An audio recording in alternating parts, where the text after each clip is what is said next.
കണ്ണൂർ അന്താരാഷ്ട്ര വിമാനത്താവള പ്രവർത്തനം ആരംഭിച്ച് വർഷങ്ങൾ പിന്നിട്ടിട്ടും അതിന്റെ യഥാർത്ഥ ശേഷി പ്രയോജനപ്പെടുത്താൻ കഴിയാത്ത അവസ്ഥ അതീവ ആശങ്കാജനകമാണെന്ന് കിയാൽ ഷെയർ ഹോൾഡേഴ്സ് അസോസിയേഷൻ ഭാരവാഹികൾ പറഞ്ഞു. വിദേശ വിമാന കമ്പനികൾക്ക് കണ്ണൂരിലേക്ക് നേരിട്ട് സർവീസുകൾ നടത്തുന്നതിനാവശ്യമായ അനുമതി യാഥാർത്ഥ്യമാകാത്തത് ഉത്തര കേരളത്തിന്റെ സമ്പദ് വ്യവസ്ഥയ്ക്കും പ്രവാസി സമൂഹത്തിനും വിനോദസഞ്ചാര മേഖലയ്ക്കും വലിയ തിരിച്ചടിയായി തുടരുകയാണെന്ന് ഭാരവാഹികൾ വാർത്താ സമ്മേളനത്തിൽ പറഞ്ഞു.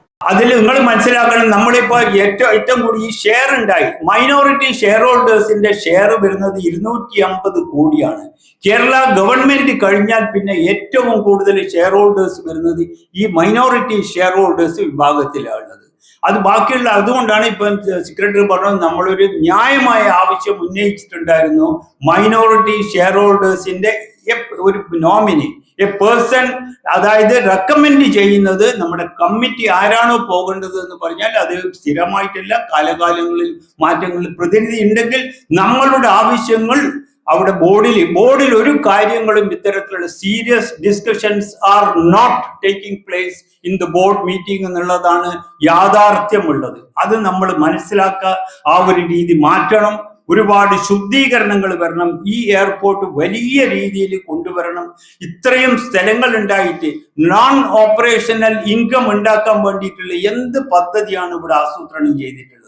ഇപ്പൊ ഉള്ള കെട്ടിടങ്ങൾ ലീസിന് കൊടുക്കുന്നുണ്ട്. അതിൽ തന്നെ വളരെയധികം അപാകതകൾ, അഴിമതികൾ ആരോപിക്കുന്നുണ്ട്. അതിന്റെ സത്യാവസ്ഥ വിജിലൻസ് പോലും എൻക്വയറി വരാൻ സാധ്യതയുള്ളതാണ്. ഇതില്ലെങ്കിൽ നമ്മളിപ്പോ ഈ ഒരു മാസത്തിന് വന്നിട്ടുള്ള we can directly approach company ആക്ടിന്റെ വെബ്സൈറ്റിൽ ഈ ആരോപണങ്ങളൊക്കെ കൊടുത്തു കഴിഞ്ഞാൽ വളരെ നിർബന്ധപൂർവ്വമുള്ള അന്വേഷണങ്ങൾ വരാൻ സാധ്യതയുണ്ട്. നമുക്ക് ഈ എയർപോർട്ട് നശിക്കലല്ല നമ്മളുടെ ആവശ്യം.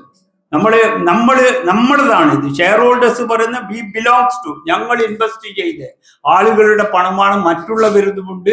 ഗവൺമെന്റ് നാട്ടുകാർക്ക് മറ്റുള്ള പ്രയോജനങ്ങൾ കിട്ടും. അതുകൊണ്ട് ഇതിനെ വളർത്തി ശുദ്ധീകരിച്ചിട്ട് ഐ അഗൈൻ റിപ്പീറ്റ്, ഇതിനെ വേണ്ടുന്ന രീതിയിൽ ശുദ്ധീകരിച്ചിട്ട് വേണം ഇതിന്റെ നടത്തിപ്പ് മുന്നോട്ട് കൊണ്ടുപോകേണ്ടത് എന്നാണ് എനിക്ക് അടിമനായിട്ട് പറയാനുള്ളത്.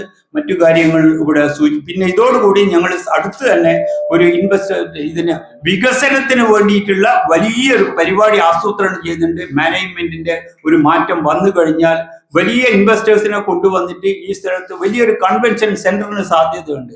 അത്തരത്തിലുള്ള സ്ഥലത്തൊക്കെ ആളുകളെ ഇൻവെസ്റ്റ് ചെയ്യാനും വലിയൊരു ഇൻവെസ്റ്റേഴ്സ് മീറ്റ് കണ്ണൂർ എയർപോർട്ടിന്റെ വിഭവങ്ങൾ ഉപയോഗപ്പെടുത്തത്തക്ക രീതിയിൽ ഇൻവെസ്റ്റേഴ്സിനെ കൊണ്ടുവന്ന് ഇൻവെസ്റ്റ് ചെയ്യേണ്ട വലിയൊരു നല്ല രീതിയിൽ ഇതിനെ വെറും ആരോപണങ്ങളല്ല, വികസിപ്പിച്ചെടുക്കേണ്ട ഉത്തരവാദിത്തങ്ങൾക്ക് വേണ്ടി വളരെ പ്രധാനപ്പെട്ട പങ്ക് വഹിക്കാനും കൂടി ഞങ്ങളുടെ അസോസിയേഷൻ സന്നദ്ധമാണ്, തയ്യാറാണ്. അതിന് വർക്കുകൾ പണിപ്പുരയിൽ നടക്കുന്നുണ്ട് എന്നുള്ള കാര്യം കൂടി ഞാൻ പറയുകയാണ്. കിയാൽ മാനേജ്മെന്റ് സംവിധാനത്തിന്റെ അവസ്ഥ ചൂണ്ടിക്കാണിക്കുന്ന നിവേദനം മുഖ്യമന്ത്രിക്കും ആഭ്യന്തര വകുപ്പ് മന്ത്രിക്കും വ്യവസായ വകുപ്പ് മന്ത്രിക്കും കൃഷി വകുപ്പ് മന്ത്രിക്കും MLA-മാർക്കും അസോസിയേഷൻ ഭാരവാഹികൾ നേരിട്ട് കണ്ട് നൽകിയതായും ഭാരവാഹികൾ പറഞ്ഞു. വാർത്താ സമ്മേളനത്തിൽ chairman Abdul Khader Panakkad, secretary CP Saleem, treasurer KP Mohanan, N Shaiju, KP Abdul Majeed എന്നിവർ പങ്കെടുത്തു.